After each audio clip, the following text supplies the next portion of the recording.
Assalamualaikum warahmatullahi wabarakatuh. Saya Nisa Safika Ningrum dari Prodi Manajemen semester 2 dengan NIM 2892250 187. Dengan dosen pengampu adalah Ibu Hani Ari Ratsmani, Sarjana Pendidikan, Master Pendidikan dengan NIDN 0401018013.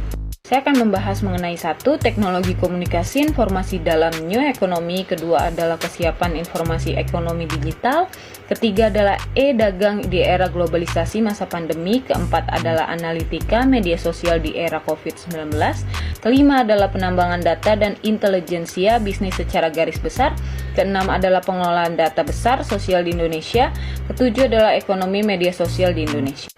1. Teknologi komunikasi dan informasi dalam new economy. New economy diartikan sebagai transisi dari heavy industry menuju teknologi based industry. Artinya semua kegiatan industri yang terjadi pada saat ini merupakan new economy karena hampir setiap aspek industri sudah menggunakan sentuhan teknologi dalam pengoperasiannya. Teknologi informasi adalah penerapan tata cara pengumpulan, perolehan, pencatatan, pemrosesan, penyimpanan, dan penyampaian informasi berbentuk angka, huruf, gambar, suara dengan alat elektronik berdasarkan kombinasi antara perhitungan atau computing dengan komunikasi jarak jauh yaitu telecommunication. Contohnya adalah paperless, electronic mail, internet service. B. Penggunaan komputer pada tahun 1970-an masih menggunakan kalkulator sederhana ukuran besar standalone. Pada tahun 1980-an fungsi mulai beragam. Ukuran lebih nyaman dapat digunakan untuk networking atau LAN. Pada tahun 1990-an perkembangan teknologi berjalan sangat cepat dan optimal untuk perkembangan jaringan. Teknologi administrasi adalah bagian dari ilmu administrasi yang melakukan studi serta mengembangkan berbagai teknik pengerjaan berikut desain-desain, mesin dan pesawat-pesawatnya yang harus dipakai dalam rangka administrasi. Ekonomi digital keberadaannya ditandai dengan semakin maraknya berkembang bisnis atau transaksi perdagangan memanfaatkan internet. TI adalah alat informasi dan komunikasi termasuk komputer pribadi, aplikasi perangkat lunak, komputer, komunikasi berdasarkan internet dan jaringan, serta sarana menyimpan dan mencari informasi. Ketersediaan informasi dalam dunia modern merubah cara berpikir dan kinerja hidup. Informasi dipandang sebagai energi dan alat memberdayakan manusia modern. 2. Kesiapan transformasi ekonomi digital. Istilah ekonomi digital dikenal oleh Don Trapscott di tahun 1995 lewat bukunya berjudul The Digital Economy: Promise and Peril in the Age of Network Intelligence. Ekonomi digital adalah kegiatan ekonomi yang didasarkan pada teknologi digital internet. Menurut Don Trapscott, ekonomi digital mempunyai 12 atribut. 1 adalah knowledge, 2 adalah digitalization, ketiga adalah virtualization, keempat ada molecularization, kelima adalah internet working, keenam adalah disintermediation, ketujuh adalah convergence, kedelapan adalah innovation, kesembilan adalah prosumption, ke-10 adalah immediacy, ke-11 adalah globalization, ke-12 adalah discordance. Persaingan nilai, marketplace, logistik, dan payment gateway. Beberapa kategori tersebut memiliki struktur pasar yang sangat terkonsentrasi.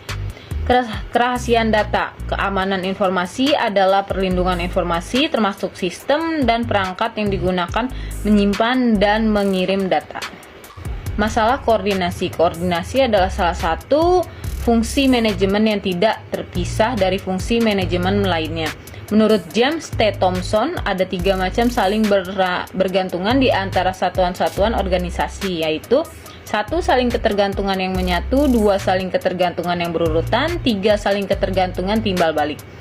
Rekomendasi, perlu peningkatan kapasitas baik dari sisi pengusaha lokal maupun regulator. Kedua adalah pengawasan pemerintah khususnya BI dan OJK harus diperketat. Ketiga adalah koordinasi lintas sektoral harus segera difasilitasi dengan membentuk Satgas e-commerce di bawah Kemenko Perekonomian sebagai koordinator utama. 3. E-dagang di era globalisasi masa pandemi. Pengertian: e-commerce adalah perdagangan yang transaksinya dilakukan melalui serangkaian perangkat dan prosedur elektronik perkembangan. E-commerce di Indonesia di era global akan terus meningkat. Kemudahan membuka lapak di berbagai marketplace akan sangat membantu UMKM menjual produk dan jasa dengan jangkauan lebih luas. Jenis-jenis e-commerce: 1. Business to business, 2. Business to consumer, 3. Consumer to consumer, 4. Consumer to business, dan kelima adalah business to government, keenam adalah online to offline. Kelebihan e-commerce: 1. Meningkatkan pendapatan dengan menggunakan online channel yang biasanya lebih murah. Kedua adalah menghemat biaya pengeluaran. Ketiga ada pelayanan yang lebih responsif. Keempat adalah melebarkan jangkauan. Kelima adalah memperpendek waktu produksi. Kekurangan e-commerce: 1. Dapat mengalami penipuan. 2. Barang yang diharapkan terkadang tidak sesuai. Ketiga adalah kehilangan kepercayaan dari konsumen. Keempat adalah pencurian informasi rahasia yang berharga. Dan kelima adalah kerugian yang tidak terduga. Pandemi COVID-19 yang menyebar hampir seluruh negara di dunia berdampak terhadap pertumbuhan ekonomi, bahkan sektor bisnis mengalami pengaruh drastis, khususnya transaksi manual. E-commerce di Indonesia meningkat 5-10 kali lipat dengan penambahan pelanggan baru mencapai 51% selama pandemi. Peningkatan e-commerce selama pandemi berpotensi mempengaruhi peningkatan e-commerce ke depan termasuk setelah pandemi berakhir. 4. Analitika media sosial di era COVID-19. Analisis media sosial adalah proses mengumpulkan data-data berharga dari saluran media sosial yang Anda gunakan untuk nantinya diidentifikasi dan dibuat menjadi kesimpulan yang dapat ditindaklanjuti. Dampak positif dan negatif media sosial: dampak positifnya adalah mempermudah berinteraksi dengan orang yang jauh, memperluas pergaulan, menyebarkan informasi secara cepat. Dan dampak negatifnya adalah interaksi tatap muka menurun, mudah menimbulkan konflik, dan membuat candu terhadap internet. Media sosial di Indonesia pada masa pandemi. Pengguna media sosial di Indonesia terus mengalami kenaikan. Pada Januari 2020 terdapat 160 juta yang aktif media sosial dan menjadi 205 juta pada tahun 2022. Aktivitas masyarakat di media sosial pada saat pandemik tetap menjadi beberapa klaster besar. 1. Marketing dan bisnis. 2. Mengikuti pembelajaran secara online. Ketiga adalah interaksi hubungan jarak jauh meningkat. Keempat adalah mengikuti serta membagikan informasi. Kebijakan beraktivitas dari rumah akibat pandemi COVID-19 telah menyebabkan perubahan pola komunikasi masyarakat menjadi lebih banyak secara virtual atau daring. Beberapa aktivitas seperti berinteraksi sosial, jual beli, mengikuti tren sosial, membaca berita, dan streaming, serta aktivitas bekerja dan pembelajaran merupakan hal yang biasa dilakukan di media sosial pada saat pandemi. 5. Penambangan data dan intelijensia bisnis secara garis besar. Penambangan data adalah teknik berbantuan komputer yang digunakan dalam analitik untuk memproses dan mengeksplorasi set data besar. Dengan alat dan metode penambangan data, organisasi dapat menemukan pola dan hubungan tersembunyi dalam data mereka.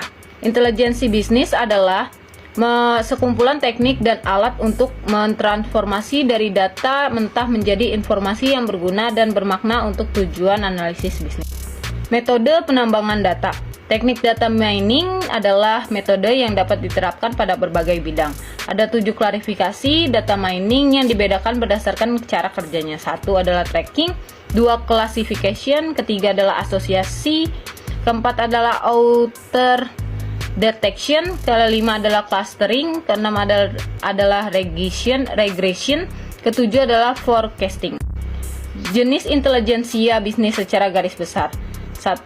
Enterprise reporting, kedua adalah statistic analysis, ketiga adalah ad hoc query and analysis, keempat adalah delivery report and alert.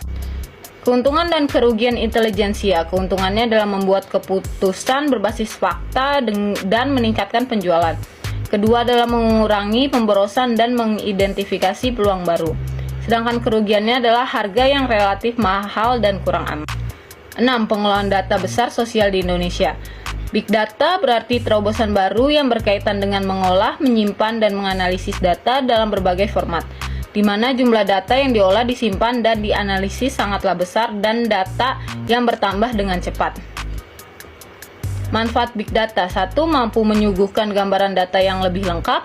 Kedua adalah beberapa data yang masuk dapat digunakan untuk merancang strategi berpemasaran bagus. Kedua adalah Big Data di Indonesia siap dimanfaatkan untuk berbagai bidang mulai dari bisnis, pemerintah, perbankan, dan sebagainya.